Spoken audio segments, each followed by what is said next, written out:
ረሱላችን አለይሂ ሰላቱ ወሰላም በሐዲሳቸው የገለጿት እጽዋት ናት።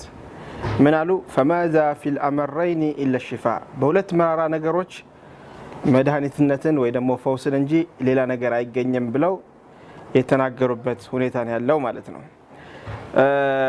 አንደኛው ክሬስ ነው። ክሬስ የምንለው መራራ ነገር ነው። ሁለተኛው ሰብር የምንለው ወይ ደግሞ አሎቬራ የምንለው እጽዋት ነው ማለት ነው።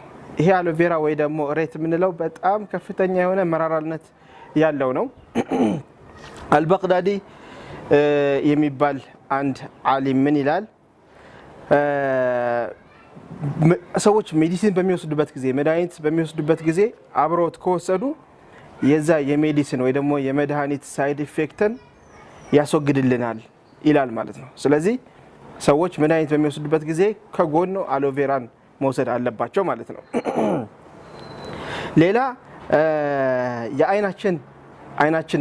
የአይን ክዳናችን እብጠት በሚኖርበት ጊዜ ከማንኛውም መድኃኒት የበለጠ አሎቬራ ወይ ደግሞ ሬት ለአይናችን ጥቅም ይሰጣል ማለት ነው። ሌላው ሊቨር ላይ ወይ ደግሞ ጉበታችን ላይ ብሎኬጅ ሲኖር መዘጋት በሚኖርበት ጊዜ በውስጡ ባይሎች ማለፍ አይችሉም። አንዳንድ ፈሳሾች ማለፍ ስለማይችሉ ጆንዲስ የምንለው ወይ ደግሞ ይሄ ቢጫነት የሰውነት ከለር የሚቀየር በሽታ ያመጣል። ስለዚህ እሱን ለመከላከል ሬትን አብዝተው መጠቀም ያስፈልጋል ማለት ነው። ሌላ ምን ይላል አልባግዳዲ? የጨጓራ ቁስለትን ይከላከላል። አሎቬራ በተፈጥሮ ሌግዣቲቭ ነው ወይ ደግሞ የማስቀመጥ ባህሪ ያለው። ስለዚህ ጨጓራችን የማጽዳት አቅም አለው። እንደዚሁም ደግሞ የጨጓራ ቁስለት ያለበት ሰው ደግሞ ጨጓራ ቁስለቱን ያደርቅለታል። ሌላ ደግሞ በቁስለት ለምሳሌ በመቀመጫችን ስር በፊንጢጣችን ስር የሚመጣ ቁስለት ካለ እንደዚሁም ደግሞ ኪንታሮት ካለ ይሄንን ሬት ብንረጭበት ጤንነት እንዲሰማ ያደርጋል ይላል ማለት ነው። ኢብኑ አልቀይም ረሂመሁላህ ምን ይላሉ? በዚህ በሬት ጉዳይ ላይ በተለይ የኢንዲያን ወይ ደግሞ የህንድ አሎቬራ ከተጠቀምን ይላሉ በሰውነታችን ውስጥ ያለውን ኤክሰሲቭ ባይል ወይ ደግሞ ሐሞትን ያስወግድልናል ማለት ነው። በተጨማሪ ሄዴክ ራስ ምታትን ያስወግድልናል። በተለይ ጭንቅላታችን አካባቢ ላይ ካሰር ነውና ከተቀባ ነው ከሮዝ ወተር ጋር ወይ ደግሞ ከጽጌረዳ ውሃ ጋር አብረን ቀላቅለን ከተጠቀምን ማይግሬን የምንለው የግማሽ የራስ ምታትና እንደዚህም ደግሞ ሙሉ ለሙሉ የሚያመን የራስ ምታትን ሊያስወግድልን ይችላል ይላል ማለት ነው። በተጨማሪ አፍንጫችን ላይ የሚፈጠሩ አልሰሮች ወይ ደግሞ ቁስለቶችን የአፍንጫ መቆጣትን ያክማል። አፋችን ውስጥ የሚፈጠሩ ህመሞች የጥርስ ህመም በሚበስብን ጊዜ እቺ ደረቋ የአሎቬራ ወይ ደግሞ የሬት ክፍልን ነክሰን በጥርሳችን ከያዝን ይሄ ቁስለት ያለበት ወይ ደግሞ የጥርስ ህመም ያለበት ሰው ህመሙንም ያስታግስለታል፣ በውስጥ ያሉ ባክቴሪያዎችንም ያጠፋል ማለት ነው። ሌላ ኢብኑ አልቀይም ረሂመሁላህ ምን ይላሉ? ሰውነታችን ቁስለት ካለበት የቆዳችን ላይ ወይ ደግሞ የመቃጠል ካለ እንደዚህም ደግሞ የእንስሳዎች መነከስ ኢንሴክቶች ወይ ደግሞ ትላትሎች መነከስ ያለበት ሰው የተነከሰ ሰው ሰውነቱ የተቆጣ ከሆነ በተጨማሪ ደግሞ ጆይንቶች ላይ መገጣጠሚያዎች ላይ የመቆጣት ስሜት ያለበት ሰው ምን ማድረግ አለበት? ይሄንን ሬት በከፍተኛ ደረጃ መጠቀም አለበት ማለት ነው። ሌላ የግብረ ስጋ ግንኙነትን በተጨማሪ ለማጠናከር ይጠቅማል ይላል። ሌላ ፖይዝኖች መርዛማ ነገሮች ሰውነታችን ውስጥ ከገቡ ይሄ ስብርን ብንጠቀም 2 ማንኪያ በውሃ ቀላቅሎ በመጠጣት ማስወገድ ይቻላል ማለት ነው። ሌላ የአይን ህመምን ያስወግድልናል። ሌላ በተጨማሪ ምን ይላል ኢብኑ አልቀይም?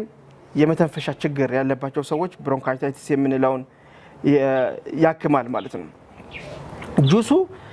ጁስ አድርገን ከተጠቀምን ወይ ደግሞ ጁስ ካረገን በኋላ ራሳችን ጸጉራችን ላይ ከተጠቀምነው የጸጉርን እድገትን ያፋጥንልናል ይላል ኢብኑ አልቀይም ረሂመሁላህ።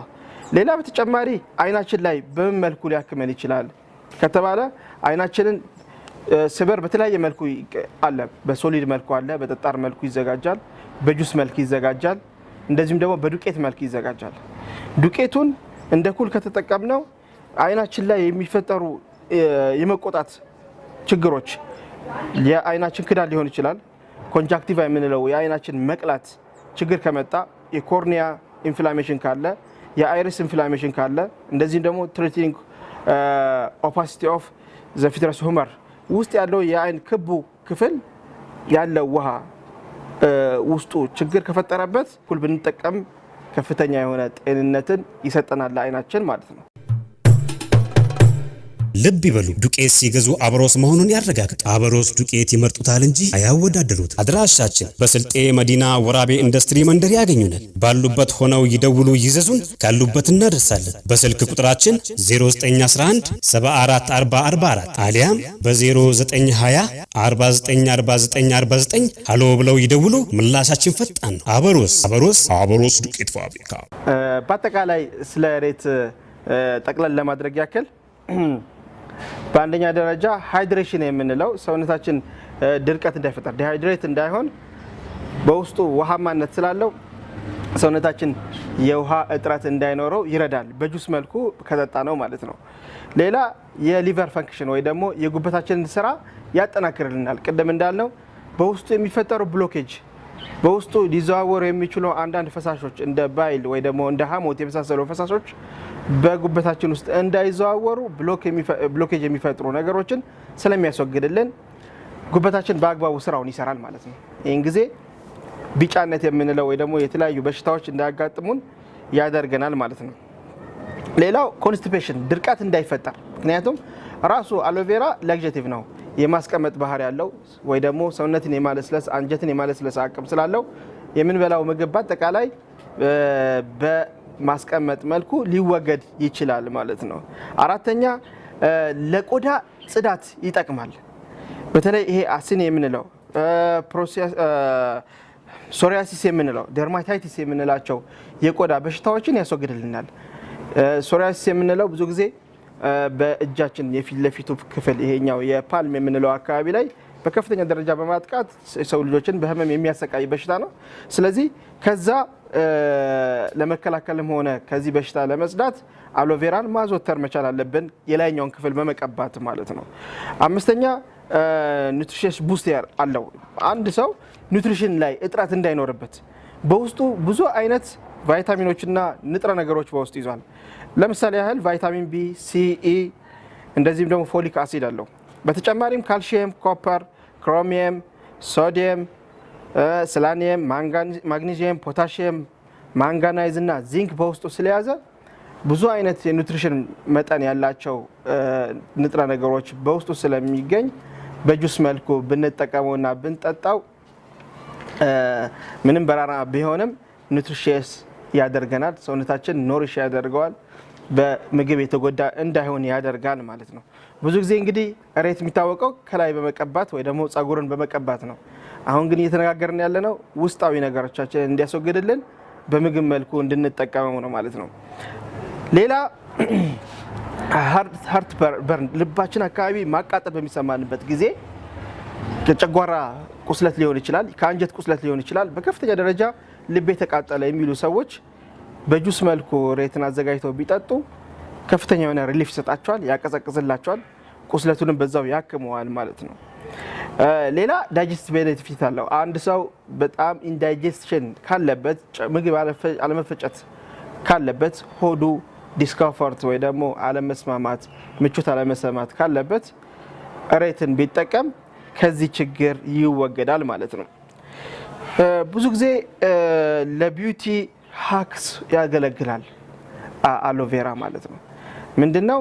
ብዙ ኢንዱስትሪዎች ለተለያየ የኮስሞቲክ አገልግሎት እንዲውል ያደርጉታል። በሻምፖ መልኩ ይዘጋጃል፣ በቅባት መልኩ ይዘጋጃል። የፀጉር ቅባት፣ ሎሽን የመሳሰሉ ነገሮች ያዘጋጇቸዋል። ራሱን ግን ለብቻው ከሜካፕ በፊት ፊት ላይ በመቀባት ፊት ሜካፕ እንዳይጎዳ ይጠቀሙታል። ከሜካፕ በኋላ ራሱ ሜካፑን ለማጽዳት ይጠቀሙበታል። ሰንበርን ወይ ደግሞ አንድ ሰው በፀሐይ ፊቱ የሚበላሽ ከሆነ ፀሐይ ሲያቃጥለው መልኩ ፊቱ የሚቀያየር ከሆነ ይሄንን አሎቬራ በቤት ውስጥ መጠቀም ይችላል ማለት ነው። ስለዚህ በአጠቃላይ እስካሁን ድረስ ያወራ ነው ምንድነው ረሱላችን አለይሂ ሰላቱ ወሰለም በሐዲስ ገልጸውታል። فماذا في الأمرين إلا الشفاء በሁለት መራራ ነገሮች መድኃኒትነት ይገኛል ብለዋል። በዋናነት አሎቬራን በጣም መራራ ነው ቢሆንም በጁስ መልኩ ከቻልን መጠቀም እንችላለን። ከሌሎች ጣፋጭ ነገሮች ጋር መቀላቀል አስፈላጊ አይደለም። ራሱ መራራነቱን መጠቀም መቻል አለብን። ሌላ ደግሞ በሶሊድ መልኩ የተዘጋጁ አሉ የአሎቬራ ወይ ደግሞ በዱቄት መልኩ የተዘጋጁ አሉ። እነሱን ከተለያዩ ነገሮች ጋር በመቀላቀል በመቀባት ቆዳችንና ውስጣችንን ጤንነታችንን ለመጠበቅ የሚጠቅመን እና በአጠገባችን በቀላሉ ልናገኘው የምንችል መድኃኒት ነው። ይሄንን እንግዲህ በቤታችሁ እየተለማመዳችሁ እንድትለማመዱ እየጋበዝኩኝ የዛሬን ፕሮግራም እዚህ ያቆማለሁ። ወሰላሙ አለይኩም ወራህመቱላሂ ወበረካቱ።